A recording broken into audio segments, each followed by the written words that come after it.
मन को मुझ में अचल भाव से स्थित करने में असमर्थ हो, समर्थ नहीं हो पाते हो, तो हे धनंजय, अभ्यास योग के द्वारा तू मेरी प्राप्ति की इच्छा कर। भगवान को प्राप्ति का मार्ग दो तरीके से बताया। पहला, मन को भगवान में स्थिर करना। नहीं हो पाता है, कलयुग में हम सबका मन बहुत चंचल है। तो भगवान कहते हैं न शक्नोषि मयि स्थिरम, यदि तुम अपना मन मुझ में स्थिर नहीं कर पाते हो मेरे चरणों में, तो अभ्यास योगे न ततो, तो क्या करो, अभ्यास योग के द्वारा मेरी प्राप्ति की इच्छा कर। यानी दो बातें हो गई ना, या तो भगवान की चरणों में मन स्थिर कर दे, तो हम लोग तो जैसे ही मन लगाते हैं तो मन दिल्ली मुंबई जाने लगता है। फिल्म देखो, टीवी देखो तो मन कहीं नहीं जाता, लेकिन जैसे ही ध्यान करने बैठे, अच्छा ध्यान कभी लग भी गया ना और जरा सा खट हुई तो होता है पहले देखो कौन आया। आप और कुछ करो, कोई आया तो फिर ध्यान नहीं देते, लेकिन ध्यान करने बैठो, पूजा करने बैठो तो मन में आता है देखे को, मन स्थिर नहीं है।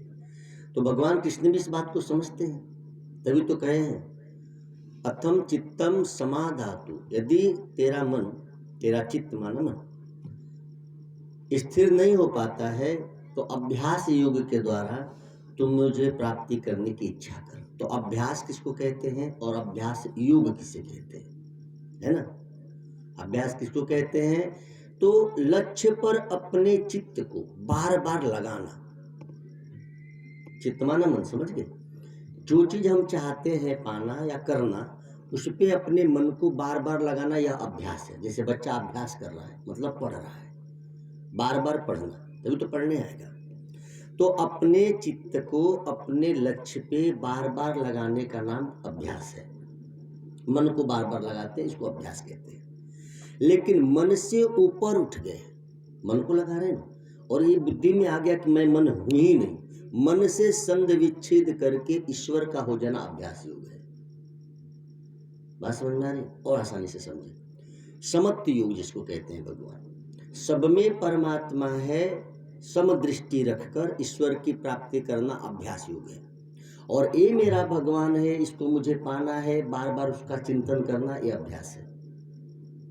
समझ में नहीं आ रहा तो फिर से समझे आप। ये मूर्ति है भगवान की, तो हम बार बार उनका चिंतन करते हैं कि प्रभु तुम प्रकट हो जाओ या मुझे दर्शन दो, तो ये अभ्यास है। लेकिन ये मेरी जो मूर्ति है यह पूरे विश्व में सब में बैठी हुई है, यह कहीं यही नहीं, हर जगह सर्वत्र व्याप्त है। ऐसा ध्यान में रखकर उसका चिंतन करते तो अभ्यास योग हो गया। बात समझ में आ रही ना। तो दोनों में फर्क क्या है, फर्क क्या है कि मन है बड़ा चंचल, तो मन को एक जगह स्थिर करेंगे तो भागता है ना। जैसे अभी आप माता जी के मंदिर में आए और माता जी की मूर्ति को ध्यान से देखे तो मन फिर घर पे जाएगा, दुकान पे जाएगा, स्कूल में जाएगा। अब यहाँ अभ्यास योग करना है। अभ्यास योग क्या है कि हम बैठे हैं जप करने, बैठे हैं ध्यान करने और मन गया कहीं और, तो सोचो कि वहाँ भी मेरे भगवान है, सब जगह मेरा भगवान है, ऐसा ध्यान करना अभ्यास योग है। और कहीं एक वस्तु में, एक मूर्ति में, एक चित्र में भगवान है, इसका चिंतन करना अभ्यास है। तो अभ्यास से अभ्यास योग सहज है, इसलिए सहज है कि एक जगह स्थिर करते हैं मन तो होता नहीं। अब मन भाग कर गया किसी मित्र के पास, दुश्मन के पास, तो सोचो कि बाहर से वो मेरा मित्र है, बाहर से वो मेरा दुश्मन लगता है, लेकिन उसमें भी तो मेरे राम जी बैठे हैं, उसमें भी तो मेरा परमात्मा है। राम जी रावण में भी अपने स्वरूप को देखते थे। भगवान राम जी अंगद जी से कहते हैं काजू हमार तासुहित हुई, रिपुसन कर रहे बत कहीं सोई। अब सोचो, ऐसा कोई कहेगा अपने वकील से कि भाई फीस तो मैं देता हूं, लेकिन केस ऐसी लड़ो कि मेरे दुश्मन का भी नुकसान न हो। अंगद जी दूत तो है राम जी के, लेकिन राम जी कहते हैं काजू हमार तासुहित हुई, अंगद तुम जा तो रहे हो, लेकिन ध्यान रखना रावण का भी अहित न हो। कितना स्वभाव राम जी का सुंदर है। क्यों सुंदर है, क्योंकि राम जी अभ्यास योग करते हैं। भगवान कृष्ण कहते हैं महाभारत के युद्ध में कि मैं पांडव और कौरवों के बीच में कभी पक्षपात न किया हूं, तो मेरी परीक्षा हेतु यह परीक्षित जीवित हो जाए। और गर्भ में जिस बच्चे को ब्रह्मास्त्र लगा तो जीवित हो गया। यानी भगवान कृष्ण कितना समता में है, इसको समत्व योग, यानी इसी को अभ्यास योग कहते हैं। जो सब में अपने ईश्वर का दर्शन करता है, तो अभ्यास से अभ्यास योग सहज हो गया।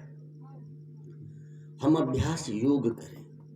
हम जब जप करने ध्यान करने बैठे और मन कहीं जाए तो वहां भी मेरे परमात्मा है, वहां भी मेरे गुरुदेव। मन ऐसा कहीं कोई वस्तु, ऐसा कोई व्यक्ति नहीं है जहां मन आपका जाए और वहां परमात्मा न हो। ऐसी कोई जगह है जहां तुम सोचो और वहां भगवान न हो ही नहीं सकता। जहां तुम नहीं सोच पाते हो वहां भी है, और जहां सोच रहे हो वहां भी है। ऐसी कोई जगह नहीं जहां ईश्वर नहीं, क्योंकि ईश्वर क्या है? तो आकाश। अब ऐसी कोई जगह आपने आज तक पुस्तक में पढ़ी जहां आकाश ना हो? बहुत सी जगह है जहां पानी नहीं है, जहां धरती नहीं है, कहीं पे 6-6 महीने दिन रात होते हैं, सूर्य नहीं है तो चंद्रमा नहीं है, कहीं पे गर्मी नहीं है तो कहीं पे ठंडी नहीं है।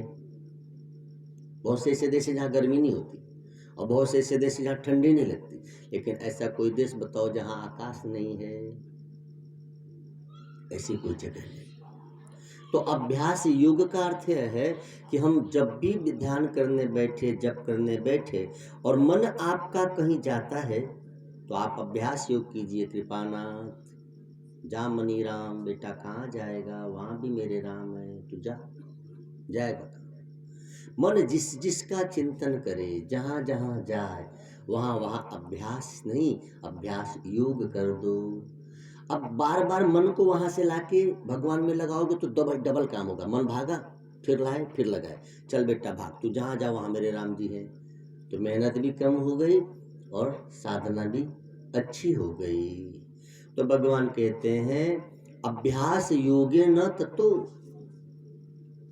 तू अभ्यास योग के द्वारा माम इच्छाप्तु धनंजय, हे अर्जुन मेरी प्राप्ति का तू इच्छा कर।